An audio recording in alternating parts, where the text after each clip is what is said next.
Bem, no informativo que você recebeu aí na entrada, você que está acompanhando em casa pode receber a imagem do informativo, basta pedir a um dos nossos pastores.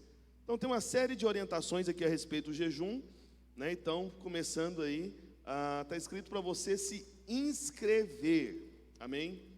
Então, não sei se tem como colocar na tela aí, ô pastor Thales, o site, mas é bem simples, jejum21dias.com.br. Tem como colocar aí, pastor Thales, o endereço do site? Ótimo.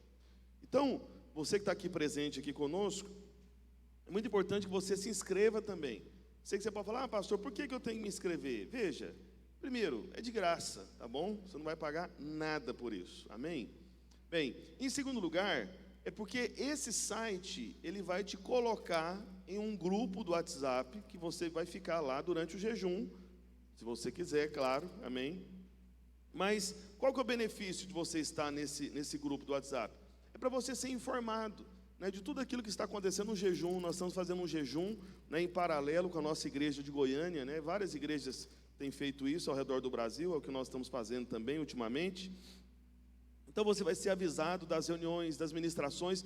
E um detalhe importante, todo jejum, geralmente o pastor Luiz publica um livro. Só que nesse jejum, né, devido à agenda da igreja, tem sido um tempo aí de muito trabalho, tantas coisas, ele não conseguiu fazer o livro antes. Então ele vai estar como se fosse construindo o livro ao longo do jejum. E se você estiver nesse grupo, né, do WhatsApp, você vai receber as mensagens de cada dia, tá bom? Então tudo isso, como eu disse, né, de forma gratuita, só que é apenas para quem estiver nesse grupo, amém? Então, bem, então nós vamos ter, né, como já havia informado, né, reuniões de oração aqui de segunda a sexta-feira, às 19h30,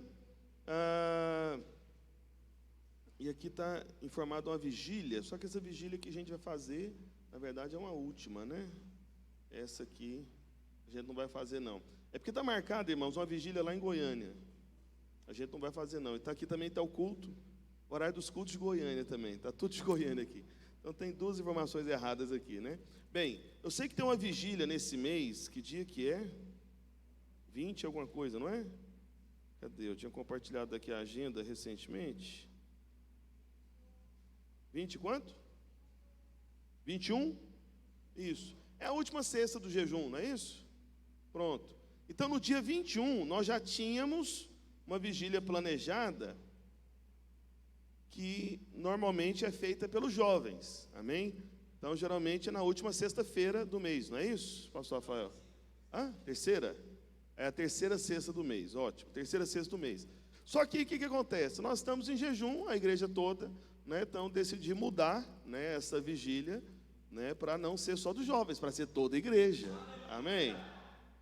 Então, né, se bem que quando é do jovem, você pode vir também, tá bom, meus irmãos? Aqui jovem é de 8 a 80, tá bom? E se passar do 80 também pode, não tem problema não. Então, né, você está convidado desde já para essa vigília que começa às 23 e vai até às 5 da manhã. Então a gente, ao invés de fazer uma pequena vigília aos sábados, como a nossa igreja vai fazer lá em Goiânia, né, a gente vai fazer uma grande vigília na última sexta-feira do jejum, amém? Eu tenho certeza que vai ser poderoso, em nome de Jesus, amém? E eu vou estar aqui com os irmãos também, vai ser uma grande bênção. Bem, que mais? Você também vai receber, obrigado, uma confissão diária da palavra no seu WhatsApp, se você tiver, né, já tiver inscrito nesse site, Jejum 21 Dias, amém? Inclusive tem o link já com o endereço do site. Eu não sei se foi compartilhado nos grupos da liderança, pastor Thales, ou não. Vai compartilhar, né? Pastor Thales vai colocar aí nos grupos aí onde tem os líderes de célula, discipuladores. Coloca no grupo também lá da oração, os testemunhos lá de oração. Ótimo. Então a gente vai colocar nos grupos do WhatsApp, né, os grupos aí dos líderes de treinamento, discipuladores. Também no grupo, né, que nós temos da live de oração, para você se inscrever, que aí já tem o site já escrito, só você selecionar, você vai ser direcionado para algum grupo do WhatsApp, onde você vai receber a confissão diária. Veja, meus irmãos, isso aqui é uma prática importante, que é confessar a palavra. Pastor, o que é confessar a palavra? Em poucas palavras, confessar a palavra é você usar a palavra de Deus como roteiro de oração, amém? Quando você usa o que Deus disse nas suas orações, você está orando de acordo com a vontade de Deus, porque é a palavra de Deus, amém? Não é assim? Amém? Só tem duas formas, na verdade, de você orar com a segurança de que você está orando segundo a vontade de Deus. Só duas maneiras.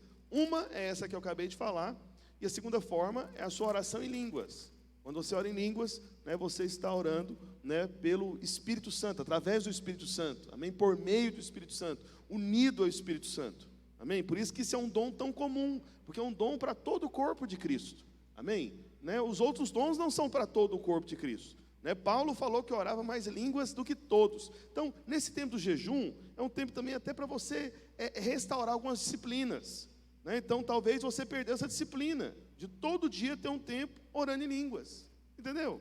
Ore em línguas. E orar em línguas não precisa ser algo, você falando em voz alta e tudo, pode ser de maneira discreta. Eu me lembro até hoje, na época quando eu era um novo convertido, eu tinha uma moto, que era uma Honda Bis.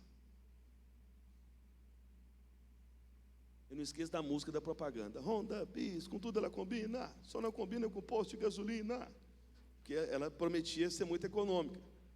Mas, irmãos, eu estava numa luta tão grande que acabou até a gasolina da Honda Bis, você acredita?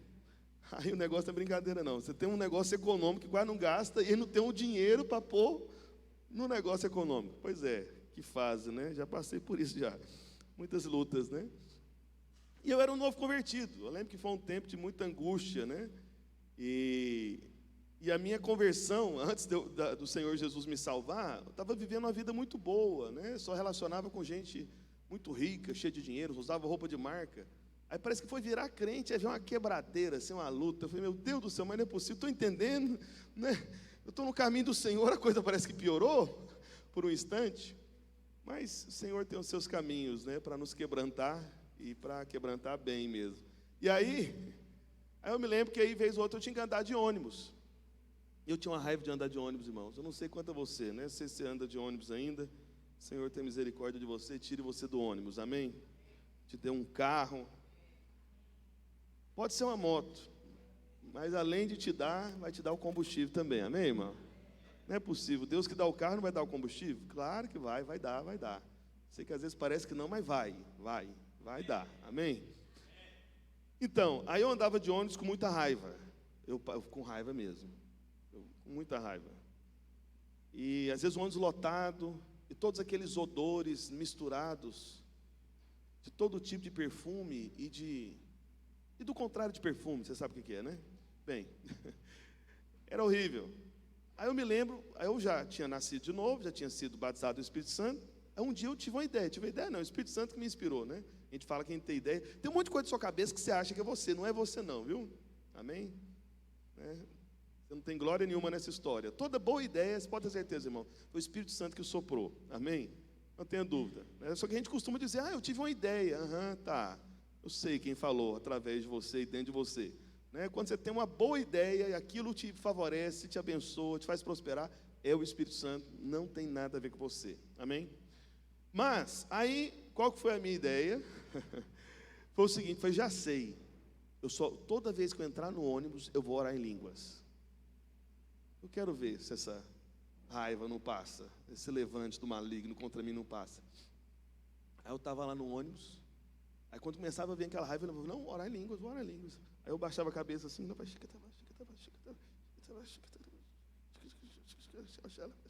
só orando em línguas, discretamente, ninguém nem ouvia, entendeu? E aí eu sei que de repente aí a viagem começou a passar mais rápido. Eu acho que até o Senhor regulou, sabe, o meu olfato aqui, para eu não sentir muitos cheiros, entendeu? Tudo começou a ficar melhor, entendeu? E aí eu chegava já num lugar já preparado, cheio do Espírito Santo, cuspindo fogo, né? Se fosse manifestar um demônio, ia ser só um sai, aí ia sair rapidinho. Então, veja, ore em línguas. Por exemplo, as irmãs, né? Às vezes as irmãs são donas de casa. Faça um propósito, toda vez que eu for lavar vasilha, eu vou orar em línguas, por exemplo, né? Está lá na pia, ore em línguas, amém?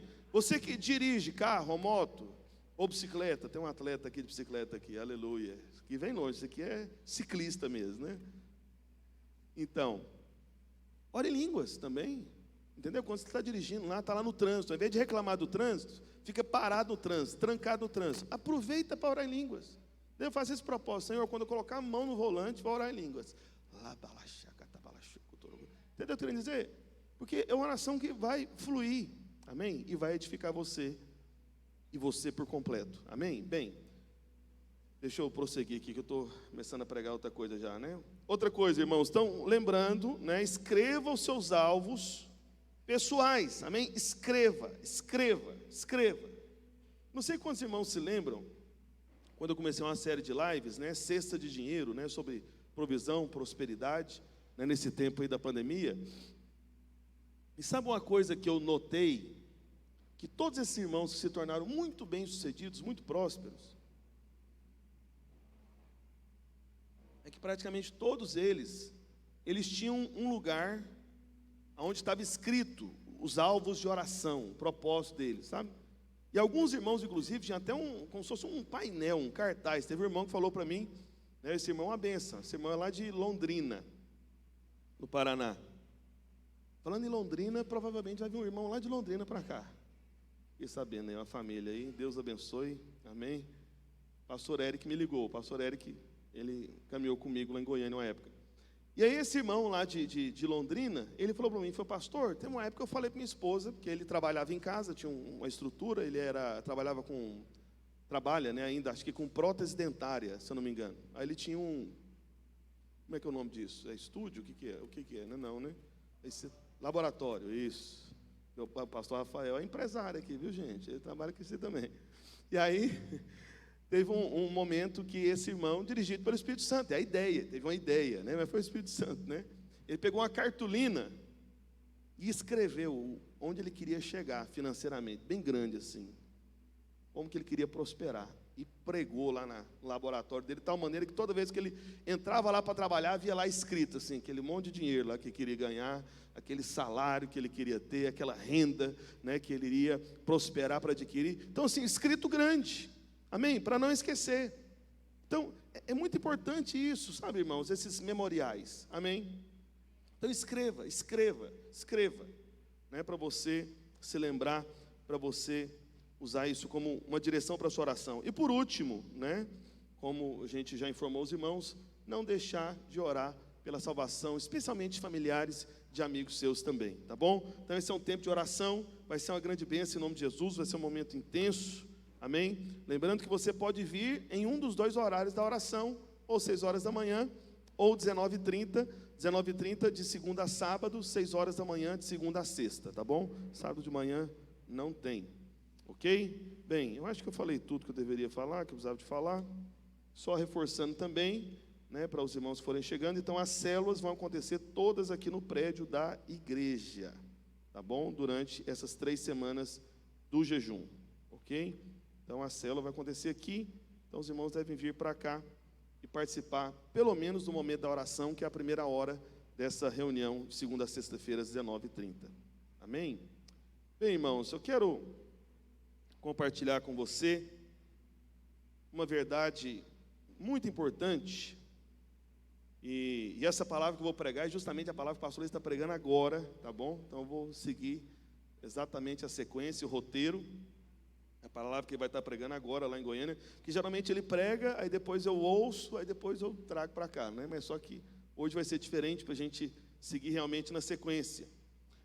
Vamos abrir em Mateus 28, verso 19. Isso. Quero compartilhar com você uma verdade que, muito provavelmente, você tem a sensação de saber claramente a respeito disso. Mas eu acredito, né, que o Senhor vai mostrar algo novo para você, uma perspectiva diferente, que pouca gente percebe, mas que faz toda a diferença na edificação da igreja, na edificação da casa do Senhor. E no final disso, você vai entender qual que foi justamente o contexto onde Paulo disse aqui em 2 Timóteo 2:1, tu, pois, filho meu, fortifica-te na graça que está em Cristo Jesus. Amém? Então são 21 dias fortificados na graça do Senhor. Amém? E veja, essa declaração de Paulo é uma declaração muito importante. Por quê? Porque esta foi a última carta da vida de Paulo. Foi a carta que ele escreveu na segunda vez que ele foi preso em Roma. E quando ele escreveu essa carta para Paulo, ele anunciou para Paulo no começo, né, que ele sabia que tinha chegado o fim dele. Entende? Então, Paulo já estava no corredor da morte. Estava determinado que ele seria martirizado pelo Império Romano. Então, essa carta que Paulo escreveu para o seu discípulo mais próximo, né, vamos assim dizer, é uma carta que Paulo ele fez com esse entendimento. Qual o entendimento? O entendimento seguinte: a minha vida está acabando, é a última chance que eu tenho para dizer palavras importantes para aquele que é o discípulo mais próximo que eu tenho. Entende isso? Se você soubesse, né, que você, né, possuía aí apenas alguns dias de vida, eu tenho certeza que você iria medir muito bem as suas palavras. Você iria ponderar muito bem antes de dizer certas coisas para as pessoas mais importantes da sua vida. É ou não é verdade? Amém? Por isso é muito importante. Então, Paulo falou dessa verdade poderosa. Então, Paulo, nas suas últimas palavras, ele diz para Timóteo: Timóteo, deixa eu falar uma coisa, fortifica-te na graça. Fortifica-te na graça. Amém? É na graça que nós recebemos força. É na graça que nós somos renovados e fortalecidos. Amém? Mas antes de chegar nesse ponto, tem toda uma caminhada que nós vamos seguir aqui. Em nome de Jesus, vai dar tudo certo. Aleluia. Vamos orar. Aliás, vamos ler o texto primeiro aqui, né? Mateus 28, verso 19. Eu não li, né? Mateus 28, 19, está escrito: Ide, portanto... Aliás, vamos ler juntos, amém? Isso aqui é quase um hino da igreja, né? Do verso 19 e 20. Vamos lá, 1, 2, 3 e... Ide, portanto, fazei discípulos de todas as nações, batizando-os em nome do Pai, e do Filho, e do Espírito Santo, ensinando-os a guardar todas as coisas que vos tenho ordenado, e eis que estou convosco todos os dias, até a consumação do século. Aleluia. Amém? Vamos orar por um instante. Você que está em casa, avise para as pessoas que estão perto de você, que vai ser o momento da palavra agora. Amém? Faça cessar toda a movimentação na sua casa, você que está acompanhando pela internet. Amém? Vamos orar. Peça para que o Espírito de Deus possa começar a falar ao seu coração. Amém? De uma forma nova, de uma maneira poderosa, que possa fortalecer você na graça nesses dias. Pai, em nome de Jesus, nós invocamos o Teu nome, Senhor, mais uma vez, como igreja. Ó Deus, pedimos para que o Teu Santo Espírito, ó Deus, venha trazer clareza de entendimento, ó Deus, o nosso homem interior, ó Deus, a respeito da verdade mais elevada, que é a verdade da Tua graça, que é a verdade da obra consumada. Por isso, ó Pai, em nome de Jesus, que o Teu Santo Espírito possa nos guiar, possa nos instruir, possa nos esclarecer e até mesmo nos exortar, para que nós possamos seguir pelo Teu caminho e sermos edificados, sermos renovados e sermos especialmente fortificados na Tua graça, em o nome de Jesus, e todos digam amém. Aleluia. Amém? Aleluia. Eu não falei nada a respeito do jejum, né? Como você pode fazer o seu jejum. Se você tiver qualquer dúvida a respeito de como fazer o jejum, por favor, procure os nossos pastores. Amém? Eu não vou aqui gastar tempo instruindo, porque eu não tenho tempo, mas os irmãos estão conosco há bastante tempo, sabe como que nós jejuamos normalmente, mas você pode adaptar o seu jejum às suas condições, né? Se você estiver tomando algum tipo de medicação, né, mais controlada, né, a gente recomenda que você não faça o jejum, amém? A não ser que você retire aí coisas pontuais, né, como de repente refrigerante, né, assim, coisas que vão te fazer bem você tirar, amém? A não ser que seja coisas desse tipo, né, se você está num contexto aí que você precisa preservar a sua saúde, amém? Bem, e só uma última coisa sobre o jejum, eu gosto de lembrar aos irmãos, os discípulos de João Batista, eles foram conversar com os discípulos de Jesus, e eles foram meio que exortar os discípulos de Jesus, né? Falou, pois é, o nosso mestre lá fala que a gente deve jejuar, e por que vocês não jejuam? E aí eles foram saber com Jesus, né? Foi, por que a gente não jejua, né? Porque os discípulos de Jesus não jejuavam. Aí o que foi a resposta do Senhor Jesus? Alguém se lembra? Ele falou, olha, enquanto o noivo está presente, né, vocês não devem se entristecer, não devem jejuar. Dias virão, né, em que o noivo não estará, aí sim vocês jejuarão. Então, que dias são estes que o noivo não estaria presente? São justamente esses dias que nós vivemos. Nós estamos aqui como quem espera pela volta do Senhor Jesus, amém? Então nós somos aqueles que anseiam pelo noivo. Então Jesus, ele estava sinalizando que o jejum, na nova aliança, no Novo Testamento, seria justamente uma inclinação, seria como se fosse uma fome, sabe, pela presença do Senhor, especialmente pela volta do Senhor, amém? Então é como se o jejum fosse a nossa oração dizendo: Maranata, hora vem, Senhor Jesus, amém?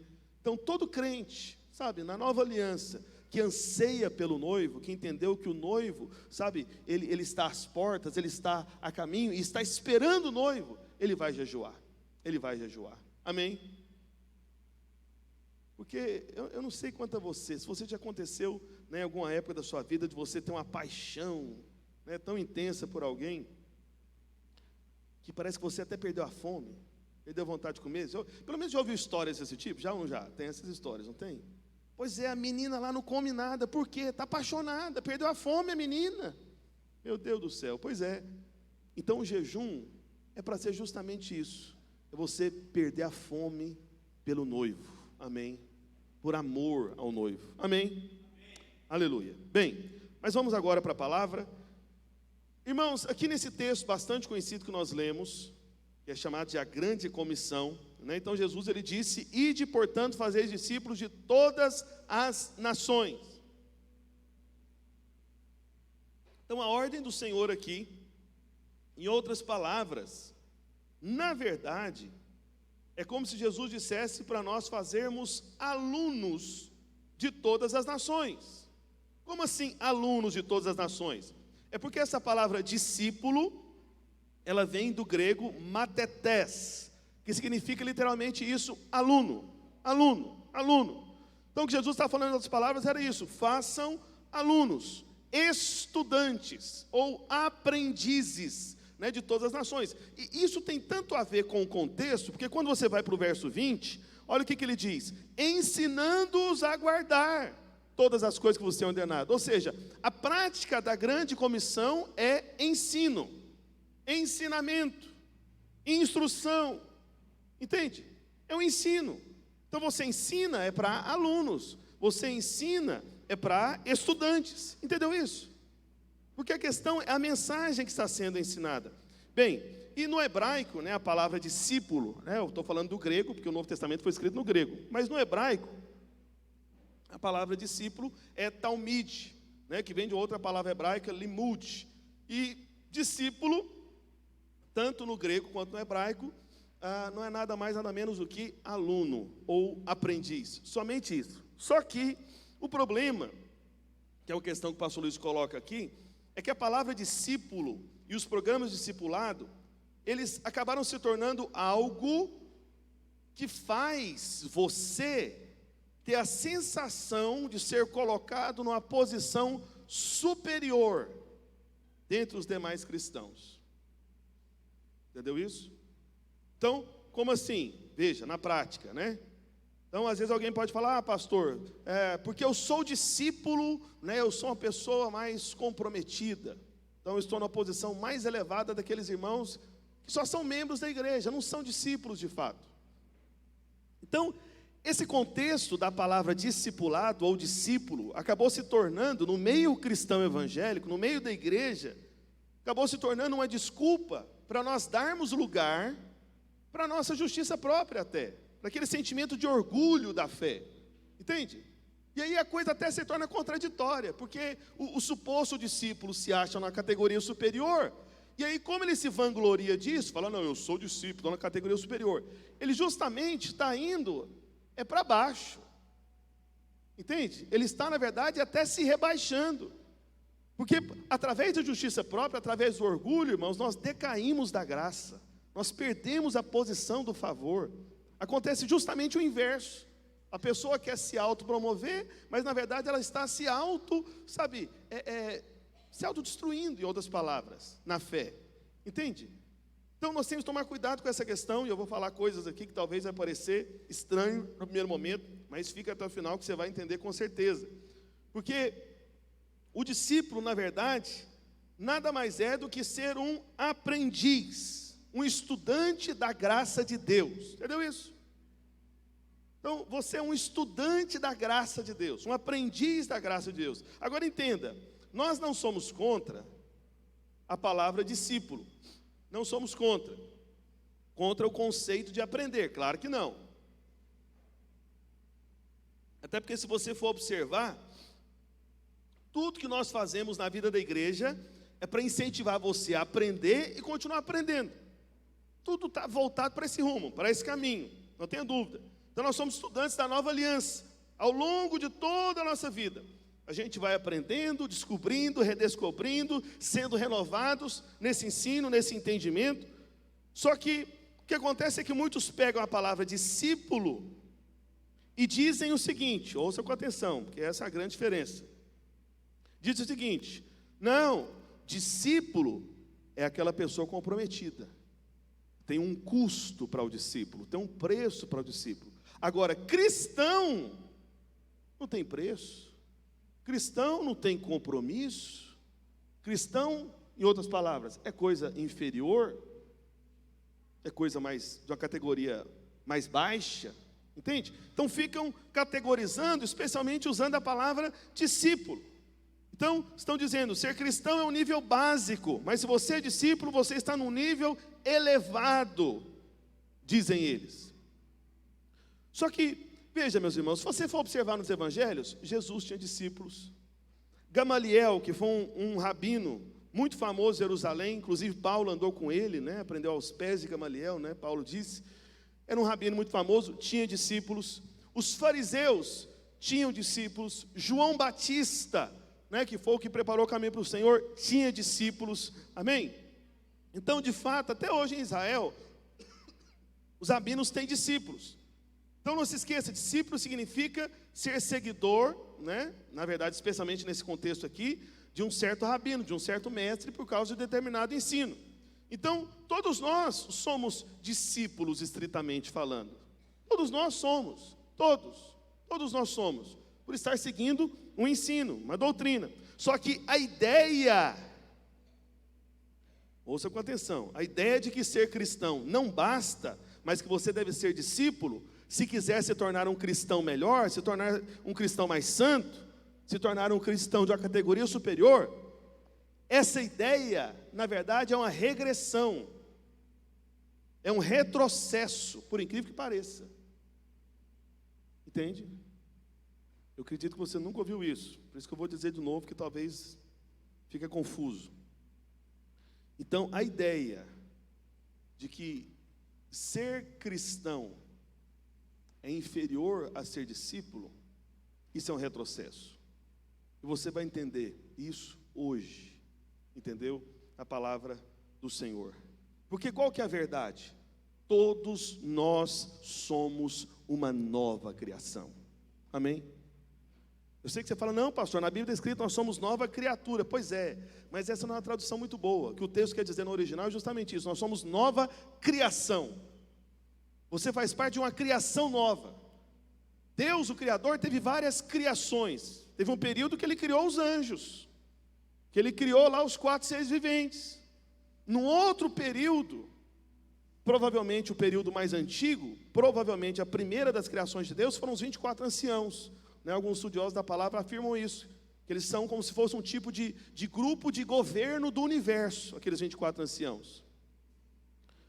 Então, provavelmente é uma criação mais antiga de todas, de Deus, amém? Mas não dá para a gente saber, ok? Só lá na glória. Se você lembrar dessa pergunta, eu vou lembrar, vou perguntar para o Senhor, por curiosidade, qual foi a primeira criação do Senhor? Assim, criação de seres, né? Porque a primeira criação de tudo, bem, não sei, deixa para lá, posso distrair muito aqui não. E aí, meus irmãos, então Deus criou várias vezes. A sua velha vida é uma criação antiga. A sua nova vida é uma nova criação. Você é nova criação de Deus. Criado de uma outra forma, em um outro ambiente, em outra realidade. Criado em Cristo. a partir da obra consumada. Você é uma nova criação, entende? Essa é a sua realidade. Então, esse é o seu verdadeiro eu. Esse é quem você é. Você é uma nova criação em Cristo. Você é a justiça de Deus em Cristo. Por isso, entenda, meu irmão, minha irmã, de uma vez por todas, você que está em casa também, você não é definido por seus fracassos ou por suas virtudes. Não. Não. Você é definido por quem você é em Cristo. Cristo é a sua identidade, entende? Ah, não, mas a minha identidade é outra, eu prefiro fazer outras coisas. Não, não, não, sua identidade é Cristo. É Cristo. Todos nós estamos, de alguma forma, de alguma maneira, Deus está nos conduzindo por caminhos para nós sermos conformados à imagem de Cristo. E Ele está nos destinando para lá, ao longo do caminho, porque Ele já viu que no final do caminho nós estaremos lá. Ou seja, essa identidade já é nossa. Tal qual Ele é, nós já somos nesse mundo. Foi o que afirmou João. Amém? Agora entenda, uma ilustração simples. Então, por exemplo, vamos supor que você seja como uma borboleta. Uma borboleta nasce como borboleta ou tem um processo para ela se tornar borboleta? Quem aí se lembra? Da escola, né? Tem um processo, não tem? Então, ela aparece como o quê primeiro? Uma lagartazinha, feinha, dentro de um casulo. E ela vai passando por uma metamorfose, não é? Se transformando, de repente, daquela lagartazinha, daquele casulo feio, aparece uma bela borboleta. Uma coisa impressionante. Agora eu te pergunto, veja bem, então teve uma metamorfose, tá bom? Então, na velha criação, o seu velho homem, você era só a lagartazinha. Mas agora na nova criação, você é como uma bela borboleta, cheia de vida, cheia de encanto, cheia de beleza. Amém? Aquela cena poética, né? Agora eu te faço a pergunta: se a borboleta cair no lixo, ela deixa de ser borboleta? Vira lagarto de novo? Não. Mas o lixo, aquela coisa suja, feia, combina com a borboleta? O que você acha? Sim ou não? Não, também não combina. Então, da mesma maneira, meu irmão, se você é nova criação, se você foi regenerado, você pode até cair no lixo, se lambuzar no lixo, comer o lixo, que absurdo. Mas borboleta você não vai deixar de ser.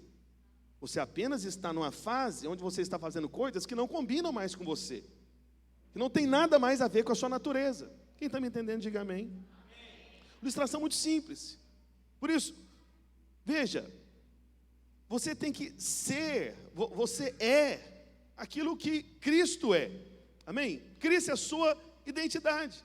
Então, o que essa borboleta precisa de fazer, uma vez que você é transformada? A borboleta, ela precisa de ir à igreja para saber quem ela é. Agora, ouça com atenção. Eu não estou dizendo, que essa borboleta, que representa o crente que nasceu de novo, que é a nova criação, eu não estou dizendo que ela tem que ir à igreja para se tornar quem ela é. Não é para se tornar, é para saber quem ela já é. Entende? Uma coisa é se tornar, outra coisa é descobrir que já é. Então, a descoberta da graça, da nova aliança, é justamente essa: você já é. Sabe, é justamente a maneira que bons pais e boas mães fazem ao educar os seus filhos. Igual, por exemplo, imagina, não sei se já aconteceu, bem, tem que tomar cuidado com minhas ilustrações, minhas filhas estão aqui, né? Deixa eu falar algo que... Será que eu... Não, meu Deus do céu, o que eu falo agora? Agora eu estou até perdido. Mas veja bem, eu vou falar alguma coisa, mas não tem nada a ver com a minha família, amém? Você acredita em mim? Eu vou falar uma coisa que não tem nada a ver, porque senão elas vão se sentir expostas. Elas já reclamaram comigo, já. Papai, o senhor fica falando da gente lá na frente de todo mundo. Eu vou falar de quem? Eu vivo nessa casa, né? Então, olha só. Ai, meu Deus. Ser filho de pastor, você acha que só tem bônus, né? Tem um monte de ônus que você nem imagina. Por isso você tem que abençoar filho de pastor, viu? Tem que abençoar filho de pastor, cuidar. Eu falo isso para elas também. Ela tem que abençoar filhos dos pastores aqui também. E aí, vamos supor que eu fui chamado na escola por uma reclamação do diretor. E primeiro que lá nem é diretora, então estou invertendo tudo, viu? Só para você saber. Fui chamado pelo diretor porque descobriram que uma das minhas filhas estava mentindo. Isso não aconteceu, tá bom? Só para ficar claro. Estou inventando a história, amém? Não aconteceu. Repetindo, não aconteceu. Então veja, aí eu fui chamado na escola pelo diretor, né? Dizendo que uma das minhas filhas mentiu. Aí eu vou lá, ouço aquele sermão, aquela coisa toda, passa vergonha e tal. O que eu devo fazer com a minha filha? Qual tem que ser o teor da minha exortação, da minha conversa com ela? Será que eu tenho que chegar nela e dizer, você é uma mentirosa, você não vale nada, você não presta, está vendo? Mau caráter, tá. Tem pai e mãe que faz isso, né? O filho é acusado de algo, aí o pai e a mãe vai e acusa mais ainda. Você não presta, eu sabia. Você é igual ao seu pai, seu cabra safado, hein? Tá. Aí começa a falar do marido ainda. Meu Deus do céu. Senhor, ajude essas mulheres. Mas não tem ninguém na videira assim, viu, irmão? Você é de outro lugar longe também, amém? Não tem nada a ver conosco. Vamos lá. Só estou falando de coisas que não tem nada a ver conosco, está vendo, né? Mas o que um pai, olha para cá, o que um bom pai tem que falar para os seus filhos em situações assim? Depois de exortar, explicar que é um erro, que é grave, mas tem que terminar da seguinte maneira. O que eu tenho que falar para minha filha? Filha, nós não somos assim. Nós não mentimos na nossa família. Você não é mentirosa. Nós falamos a verdade. Nós somos pela verdade. O Senhor Jesus é a verdade. Verdade é o Evangelho, é a verdadeira mensagem. Talvez nós estamos vinculados à verdade. Nós somos a verdade. Você não é isso. Amém? Então o que nós temos que fazer? É reafirmar identidade. Por que você vem para cá todo domingo? Reafirmar a identidade que você já tem. Não é algo que vai ser construído, não é algo que ainda vai ser recebido, é algo que já é. Quantos aqui estão me entendendo? Diga amém. Então você já é uma nova criação em Cristo. As coisas velhas já passaram, tudo se fez novo. Amém?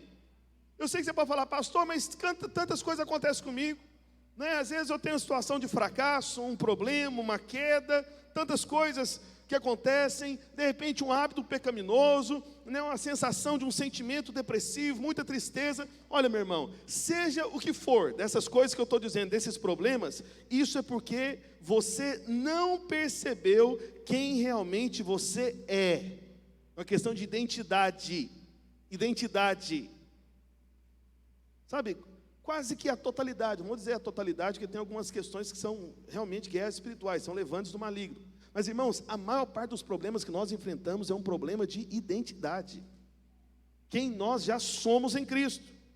Ou ainda, quando é um ataque do maligno, como eu disse, aí você está lutando contra um inimigo que já foi vencido, que já foi derrotado. Percebe? Por isso, meu irmão, você tem que tomar cuidado, porque senão você pode acabar reprimindo, sabe, algo que o Senhor já tirou, que já não pertence a você. Ah, pastor, como que eu venço então as minhas guerras? É justamente afirmando quem você já é. Entende? O Espírito Santo nunca vai falar no seu interior que você não presta, que você não vale nada, que você é um pecador, coisa do tipo assim.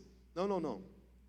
Entende? Você já foi convencido do pecado lá na sua conversão, no seu novo nascimento. Mas agora o Espírito Santo opera em você, convencendo você da justiça. Você já foi justificado, é nova criatura, as coisas velhas já passaram, não tem mais condenação sobre você. Você é mais do que vencedor por meio daquele que amou você. Você pode todas as coisas naquele que te fortalece. Essa é a voz do Espírito Santo sobre você. Agora, o que o pastor Luísio, ele quer dizer, né, sobre esse cuidado com a palavra discípulo ou discipulado, como se fosse uma categoria superior, está querendo dizer o seguinte, é que nós deveríamos ser, ou pelo menos a partir de agora, né, que sejamos, né, contra essa ideia de pessoas dizendo, agora você é um cristão de outro nível, entendeu? Não, agora você é um crente de outro nível. É isso que tentam afirmar com essas estruturas de discipulado. Não, agora você é um cristão de outro nível, você tem um outro nível de fé. Agora, as pessoas elas adoram dizer que para ser um discípulo tem um grande custo. Por quê? Porque a carne gosta de ouvir isso, a sua carne, entendeu? A sua parte, né, caída aí do seu ser. Porque, Meu irmão, isso é uma volta ao passado. Você vai entender que isso é passado, porque houve uma mudança, justamente no meio do livro de Atos. Teve uma mudança. Então tinha discípulos, tinha discipulado, antes de existir cristãos. Está me entendendo? Amém?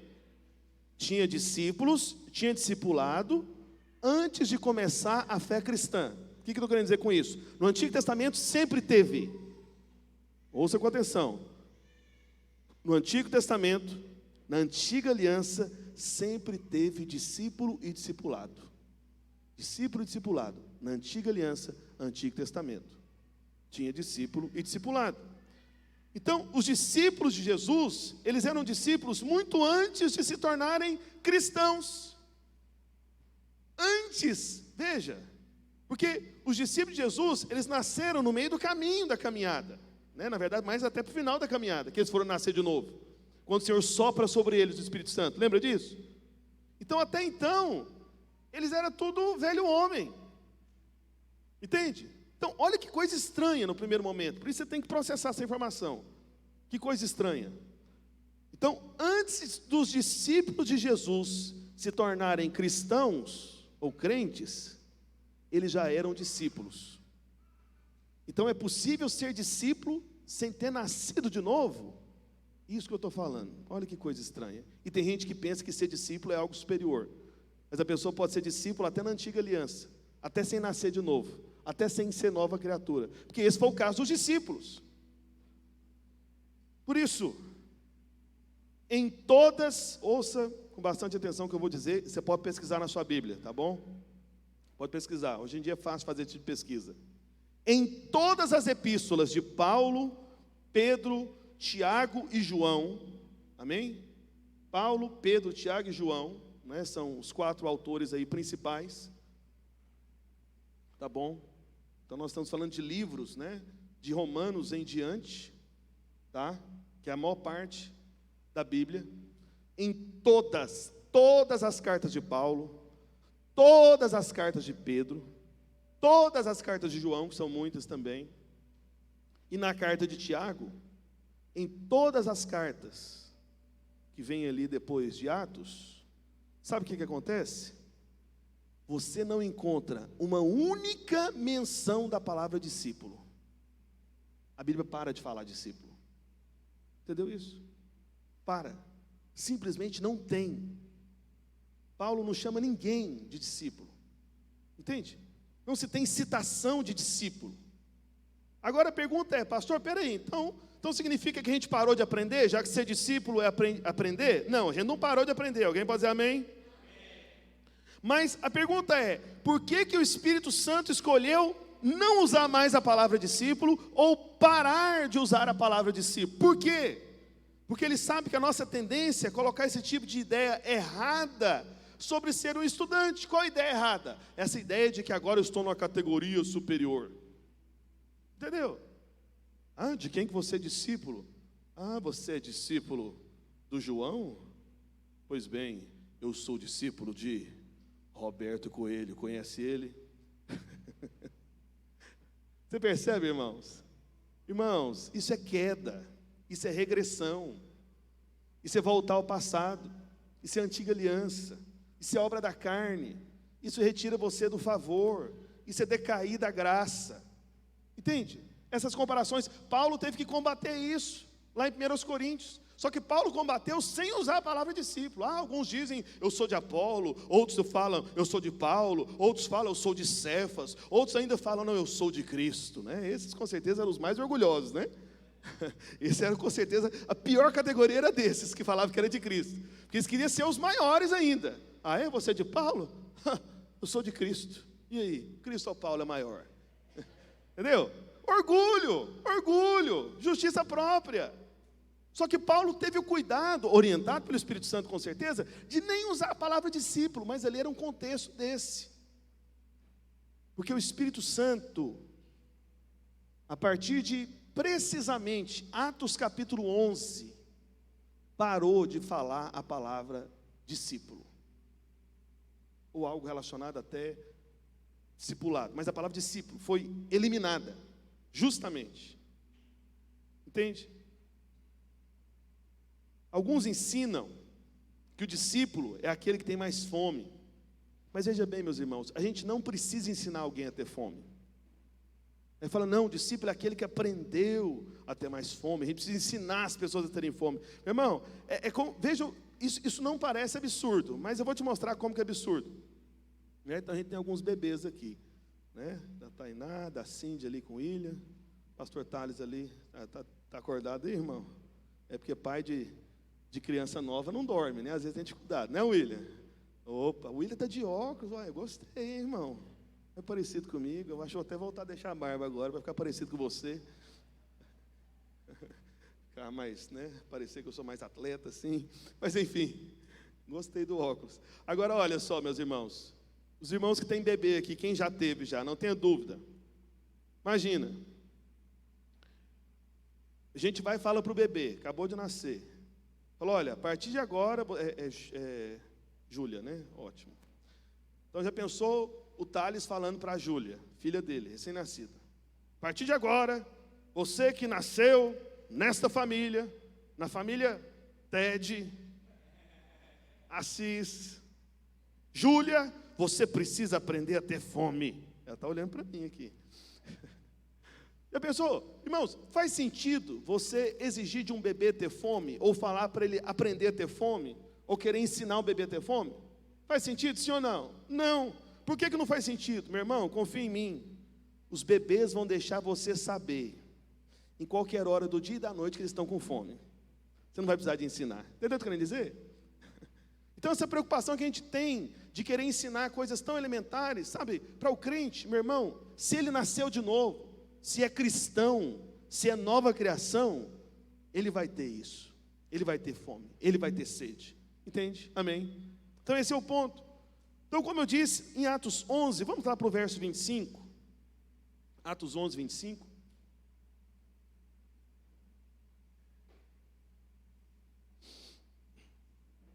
Atos 11, 25, está escrito: e partiu Barnabé para Tarso à procura de Saulo. Tendo-o encontrado, levou-o para Antioquia. E por todo um ano se reuniram naquela igreja e ensinaram numerosa multidão. E o que diz aí, no final do verso 26? Em Antioquia foram os discípulos pela primeira vez chamados o quê? Cristãos. Cristãos. Então veja, aqui foi a primeira vez que os discípulos foram chamados de cristãos. Por isso entenda uma coisa, meu irmão, minha irmã. Você não é mais um discípulo. Os discípulos agora são chamados de cristãos. Entendeu? Eu sei que parece, por causa dessa mentalidade equivocada de discipulado que a gente acaba tendo dentro da igreja, parece que ser discípulo é maior. Mas é justamente o contrário. À medida que a igreja foi avançando e crescendo na revelação da graça, parou-se de usar a palavra discípulo e passou-se a definir os irmãos como cristãos. E veja, cristão aqui significa literalmente pequeno Cristo. É como se fosse um Cristozinho. Eles começaram a olhar para os discípulos e verem nos discípulos aquela imagem de Cristo, o que Cristo fazia, o que Cristo falava, como Cristo caminhava, como Cristo operava. E é isso que devem ver em nós. Cristo é o pão que foi partido, os pedaços do pão estão aqui, o pão é Ele. Então é Ele que deve aparecer, convém que Ele cresça, que a gente diminua, entende? É Ele que tem que ser visto, tudo tem que ser orientado para Ele, nós somos apenas uma placa, sinalização, nós não somos o fim das pessoas, mas o fim de todas as coisas é Cristo, é Cristo, é Cristo, é Cristo. Então, a partir do capítulo 11 de Atos, você não encontra mais a palavra discípulo. Não tem mais. Não tem. Entendeu? Teve uma mudança aqui na palavra de Deus. Talvez você nunca percebeu. Agora, pastor, então você não tem mais a palavra discípulo, isso significa que não tem mais alunos? Não, não é assim. Não é que não tem mais alunos. Porque discípulo significa aluno, então não tem mais alunos? É claro que tem. Tudo que a gente faz é relacionado a ensino. Não é? Então nós continuamos a ser estudantes, amém? Por exemplo, Paulo ensinou a Timóteo, um dos seus discípulos aí principais, e a gente acaba chamando discípulo. Então, podemos dizer que Paulo, então, discipulou Timóteo. Alguém pode dizer amém? Que ensinou. Então, você pode usar essa palavra, discípulo, discipulado. Não está errado usar essa palavra. Amém? Os irmãos estão me entendendo? Amém? Importante você entender isso. Só que, veja, o que a gente está falando aqui é que essa palavra, ela carrega aquela conotação da forma como foi ensinada pelos rabinos. É como se o Espírito Santo quisesse dizer o seguinte para nós. Preste muita atenção. Deixa eu resumir para você aqui. É como se o Espírito Santo quisesse dizer para nós, olha, discípulo é o contexto da antiga aliança, mas cristão é o contexto da nova aliança. Até porque a palavra cristão está vinculada a quem? A Cristo. Entendeu? É justamente a palavra que vincula diretamente a quem é o centro, a quem é a base, a quem é o fundamento, que é Cristo. Que é tudo sobre Ele, porque dele, por meio dele, para Ele estão todas as coisas. Agora, eu disse que a palavra discípulo não aparecia mais, depois de Atos 11. A pergunta é, então como Paulo considerava Timóteo? Paulo falava sobre Timóteo, chamando de discípulo, sim ou não? Não, até porque as cartas de Paulo são depois de Atos, né? Então se nunca mais apareceu discípulo, então Paulo não chamava Timóteo de discípulo, embora a gente chame, tá bom? Mas Paulo não chamava. Qual era a expressão que Paulo usava para se referir a Timóteo? Ele o chamava de filho. Meu filho. Verdadeiro filho. Por quê? Porque na nova aliança o contexto é família. Entende? A igreja de Filadélfia, a vencedora. Filos, é o amor fraternal de irmãos, é família. É família. Porque discipulado não envolve necessariamente família. Pode ser uma estrutura simplesmente ali religiosa, meio mecânica, de caráter mais frio. Entende?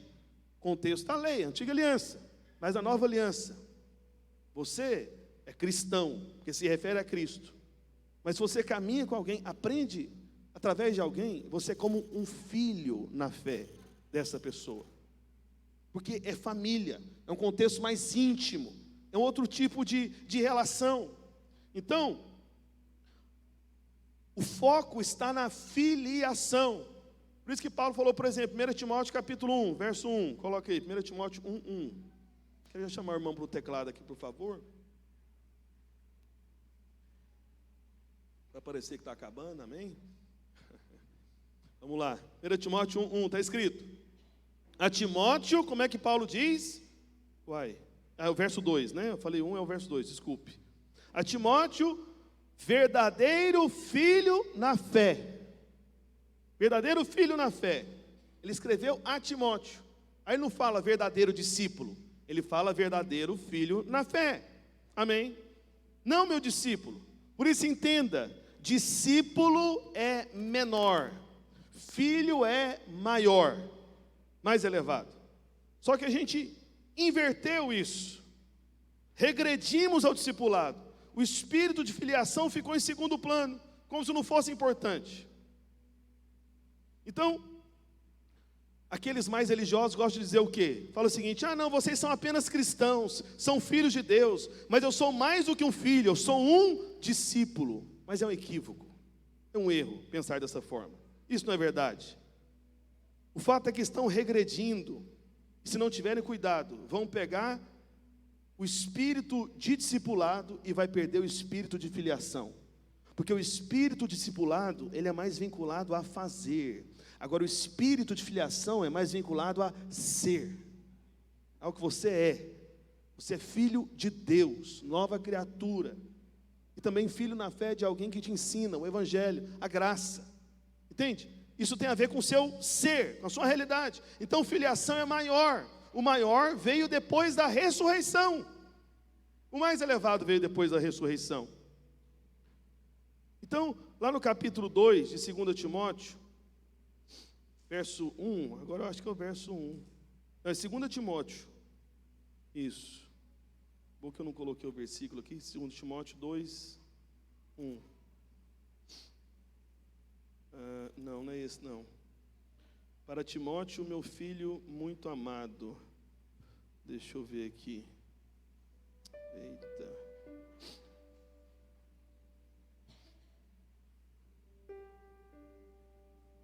Cadê? Capítulo 1, verso 2. Timóteo 1, 2. Isso. Aqui primeiro, naquela outra carta, Paulo falou, meu verdadeiro filho. Mas aqui novamente, Paulo vai falar de Timóteo como filho, não como discípulo. Mas agora ele vai falar ao amado filho Timóteo. Ou ao meu filho muito amado, numa outra versão. Entende?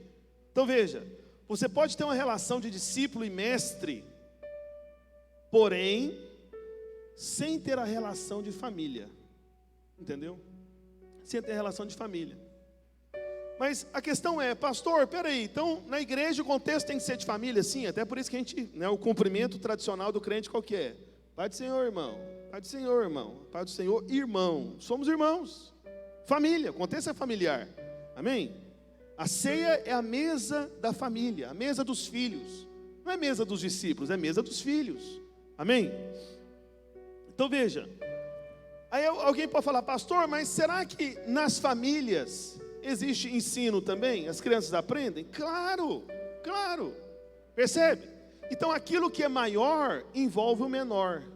Ser filho é maior do que ser discípulo. Ser filho é maior do que ser aluno. Mas todo aquele que é filho é aluno também, entende? O maior envolve o menor, amém? Existe aprendizado também. E nesse sentido de aprendizado, aí nós teríamos o discipulado, entendeu isso? Aprendizado, é o ensino.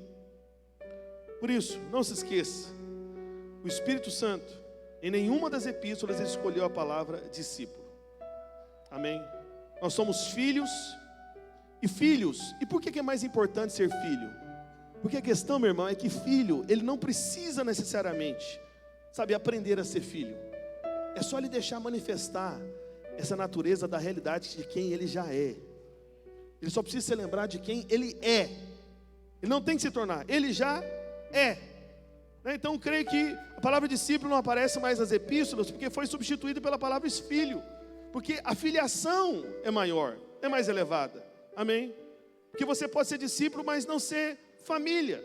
Inclusive os rabinos da antiga aliança, eles exigiam dos seus discípulos renunciarem à família por completo, deixar a família. Por isso o pastor Luiz mesmo diz que ele não gosta de dizer que tal pessoa é discípulo dele. E eu sei disso. Por isso que se você for olhar lá no meu Instagram, está lá, filho, né, do ministério do, aí está lá, pastor Luiz. Eu sei que tem gente que olha aquela frase lá no meu Instagram, na minha bio, né? Talvez alguém, irmão, já deve ter se perguntado, gente, por que o pastor Alberto não resume esse trem? Discípulo do pastor Luiz. Por quê? Por causa disso, agora estou te explicando o porquê, agora você sabe por quê. Mas tem muito tempo que está desse jeito, né? Quem é mais observador deve saber. Que você olhava aquela frase comprida, só para explicar que eu ando do pastor Luiz. Filho do ministério do pastor Luiz. Por que não escreve? Discípulo do pastor Luiz. Resume. Meu irmão, é porque é diferente. É diferente. Ser filho tem outro sentido.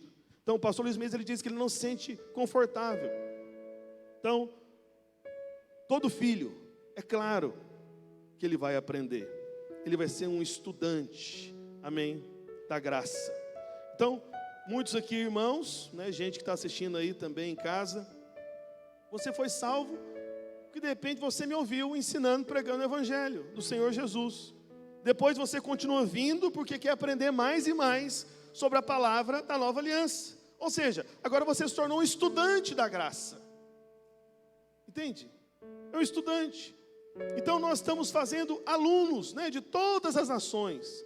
Não tem problema você repetir, fazer discípulos de todas as nações, desde que você entenda que você está fazendo alunos. Entende? É gente que está aprendendo uma mensagem. Amém? Esse é o caminho. Ensinar uma mensagem, mas no ambiente de filiação, no espírito de filiação. Amém? Bem, lá em 2 Timóteo, capítulo 2, verso 1, acho que é o último texto que eu vou abrir. Quero pedir já para os servos se posicionarem lá atrás com os elementos da ceia. Nós vamos tomar a ceia do Senhor.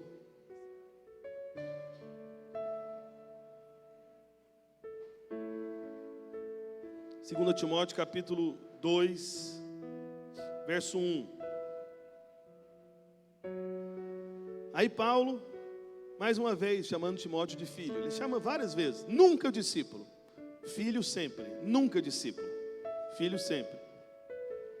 Aí ele vai e diz: tu, pois, filho meu, fortifica-te na graça que está em Cristo Jesus.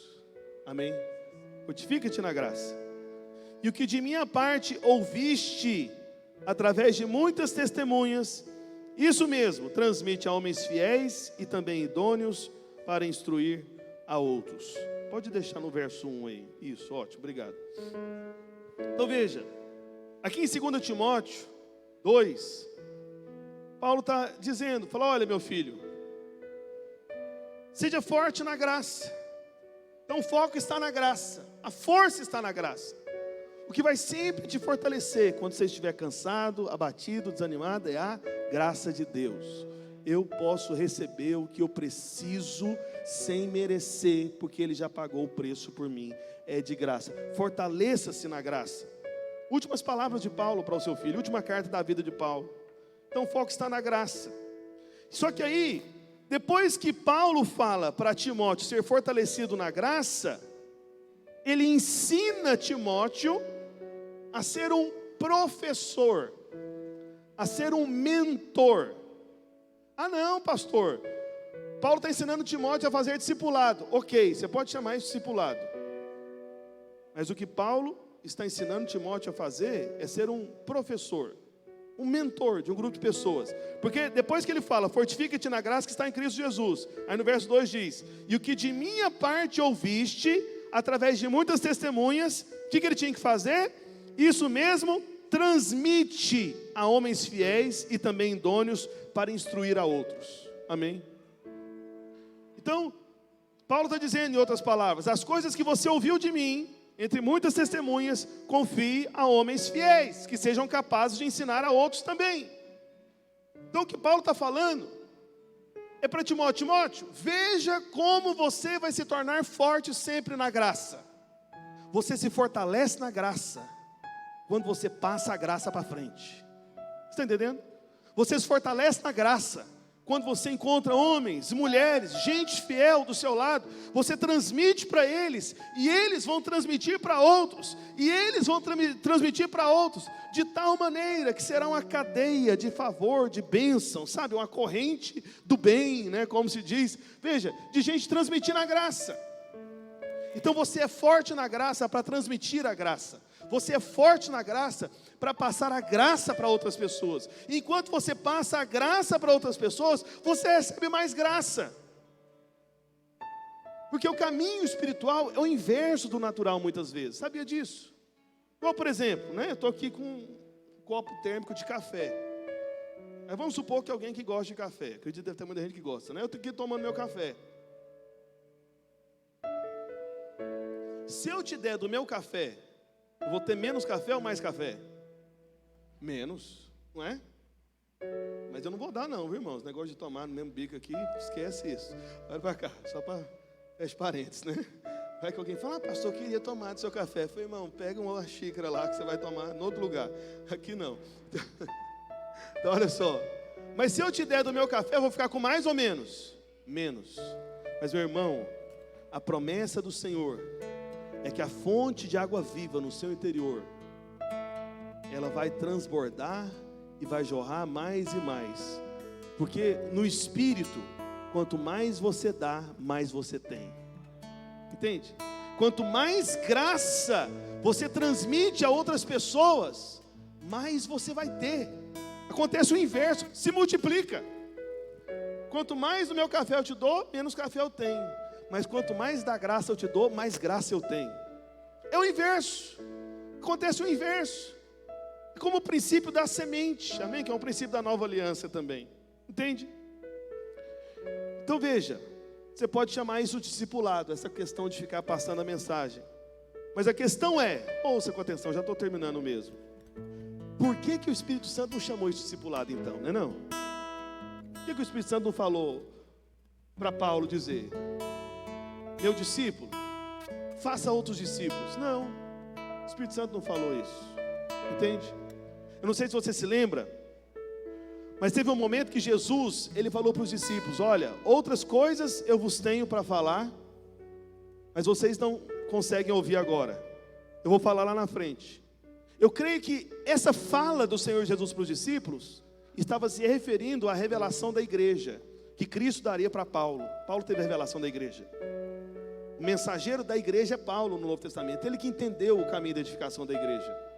Então essas coisas mais profundas que Jesus não podia dizer para os discípulos em carne e sangue, Jesus disse pelo Espírito a Paulo, para trazer a nós essas verdades mais elevadas.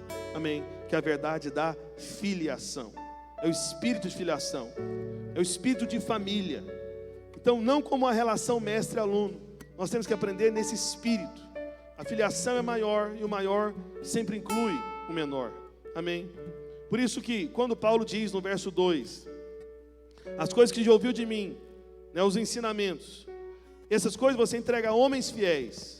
Ouça com atenção o que eu vou dizer, eu estou acabando mesmo. Deus não procura pessoas com capacidade para ensinar. Deus procura pessoas fiéis. É o que Paulo disse. Isso mesmo transmite a homens fiéis. Fiéis. Fiéis ao quê? Fiéis à mensagem. Fiéis à mensagem. Deus procura por fidelidade, não pessoas com capacidade de ensinar. Aí eu sei, pastor, mas essa pessoa vai transmitir uma mensagem, ela tem que ser capaz de ensinar. Meu irmão, a capacidade de ensinar vem depois da fidelidade. Uma vez que você abraça essa mensagem, fala: Senhor, eu creio, eu entendi o teu evangelho, eu recebo a tua graça, eu compreendo que estou na nova aliança, eu sei que meu fundamento é a obra consumada, eu entendi. Senhor, eu quero repassar isso para frente, eu quero ser fiel a essa mensagem. Meu irmão, a partir do momento que você tem essa postura, você vai começar a falar, e você vai falar como quem ensina. Entende? Isso vai acontecer, mas primeiro tem que ser fiel. Fiel.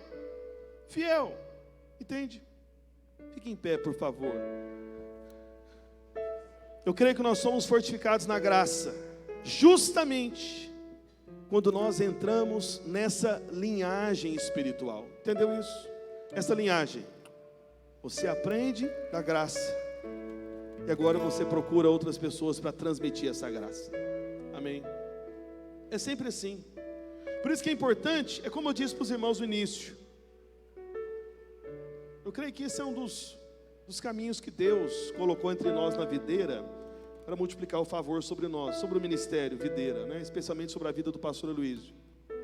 Por exemplo, desde o nosso primeiro jejum, há mais de 20 anos atrás, lá em Goiânia, nós oramos, cada um, por pelo menos 3 pessoas serem salvas. Entendeu isso? Quando você ora pela salvação de alguém, você também está seguindo essa linhagem espiritual aqui. Você recebeu graça, agora você está orando para que essa graça atinja essas outras pessoas também. É assim que você é fortalecido na graça, dando a graça que você recebeu. Essa graça que quando você dá, não diminui, mas pelo contrário, aumenta em você, cresce em você. Por isso que Pedro falou: graça e paz multiplicadas, ou sejam multiplicadas. A graça pode ser multiplicada na sua vida. Nós somos apenas os canais, nós não retemos nada para nós. Tudo que temos recebido é para abençoar outros irmãos. E não se esqueça, a mensagem é o centro de tudo, a mensagem do Evangelho. Só tem salvação aonde essa mensagem foi pregada. Só tem vida, crescimento, se continuarmos recebendo a mensagem e também repassando a mensagem. É assim que você é fortificado na graça do Senhor, recebendo e passando, recebendo e passando, recebendo e passando, como um canal liberado em nome de Jesus. Amém? Nós vamos distribuir os elementos da ceia, e após isso, você que já foi batizado numa igreja evangélica, você que é um cristão, que é um filho, amém? Você é chamado para a mesa do Senhor.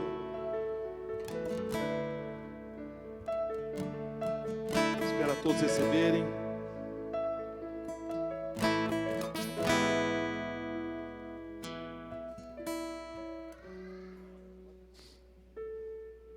Aleluia. Eu quero que por um instante, por 2 ou 3 minutos. Nós não vamos gastar muito tempo. Mas eu quero chamar você que está em casa também. Se você quiser se ajoelhar, ou sentado, ou em pé, como você quiser, coloque de maneira breve esse jejum diante do Senhor, que nós vamos começar amanhã, amém? Nós estamos apenas lançando a campanha hoje, mas o jejum começa amanhã, amém? Então vamos fazer isso por um instante. Deixa aí os elementos da ceia do lado, em algum lugar, e durante 2 ou 3 minutos, apenas coloque diante do Senhor o seu propósito. Fala: Senhor, eu estou jejuando nesses dias para ser fortalecido na Tua graça, amém? Fale as coisas principais que você quer ver acontecer na sua vida, no ministério, na obra do Senhor, em nome de Jesus.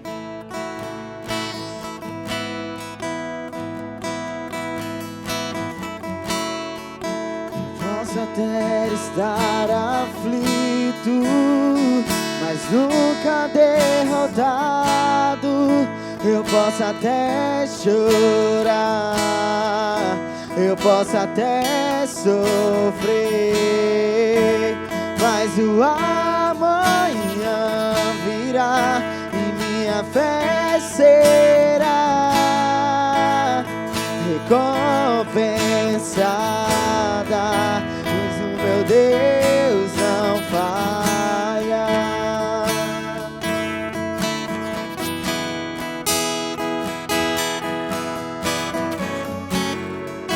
Eu posso até estar ferido, mas nunca destruído. Eu posso ser provado para ser aprovado, mas o amanhã virá e minha fé será recompensada, e o meu Deus não falha, não falha, não vivo pela vista, não, eu vivo pela fé. Então Deus proverá, Deus proverá. Olho para o alto, então vem o socorro, sim. Deus proverá, Deus proverá. Não vivo pela vista, não, eu vivo pela fé. Então Deus proverá, Deus proverá. Olho para o alto, então vem o socorro, sim. Deus proverá, Deus proverá. Quando azeite e a farinha faltar, quando minhas forças se esgotar, Deus proverá, Deus proverá. Mesmo cego me faz enxergar, mesmo falho me faz andar sobre as águas. Deus proverá. Quando azeite e a farinha faltar, quando minhas forças se esgotar, Deus proverá, Deus proverá. Mesmo cego me faz enxergar, mesmo falho me faz andar sobre as águas. Não vivo pela vista, não, eu vivo pela fé. Então Deus proverá, Deus proverá. Olho para o alto, então vem o socorro, sim, Deus proverá, Deus proverá. Pega o seu pão para o alto e diga assim: este pão é o corpo de Cristo, é a provisão completa de Deus para a minha cura, para a minha saúde, para o fortalecimento do meu corpo. Ao tomar este pão, eu estou declarando que pelas feridas dele eu sou sarado de toda doença, de toda enfermidade. Sou fortalecido, sou saudável pela obra de Cristo. Amém. Pega o cálice para o alto. Diga assim: este cálice é o cálice da nova aliança, aliança da graça, feita no sangue do Senhor Jesus Cristo. Ao tomar esse cálice, eu estou declarando que sobre mim não há mais culpa, juízo, ira ou condenação, porque o sangue de Jesus já me lavou, já me limpou dos meus pecados e me libertou de toda a maldição da lei. Ao tomar esse cálice, eu estou declarando que eu tenho livre acesso ao trono da graça, aonde eu posso entrar com ousadia, com intrepidez, pelo novo e vivo caminho, o caminho do sangue do Senhor Jesus Cristo. Ao tomar esse cálice, eu estou declarando que sou filho, que sou herdeiro, que sou cristão, e que por isso eu sou fortificado na graça. E fortificado nesta graça, eu espalharei a mensagem desta graça, para que eu seja ainda mais e mais fortificado nesta graça. Amém. Amém. Coma do pão e beba do cálice diante do Senhor. Agradeça ao Senhor pela cura, pelo perdão. Nós vamos encerrar, eu vou orar por você, encerrando a nossa reunião. Pai, no nome de Jesus, quero declarar, Senhor, a palavra de bênção sobre a vida dos teus filhos. Pai, declarar que esse tempo, ó Deus, de jejum, não será apenas mais um jejum, mas será o jejum de uma mudança de uma história. Será o jejum, ó Deus, de um tempo novo. Será o jejum, ó Deus, da inauguração, da manifestação de promessas, ó Deus, antigas, que já foram liberadas pelo Teu Espírito. Nós veremos manifestar, porque nós estamos, ó Deus, sendo fortalecidos na Tua graça, na graça do Senhor, em nome de Jesus. Todos digam amém e amém. Amém. Não saia sem antes dizer para pelo menos 2 ou 3 irmãos: seja fortalecido na graça do Senhor. Deus abençoe os irmãos em nome de Jesus.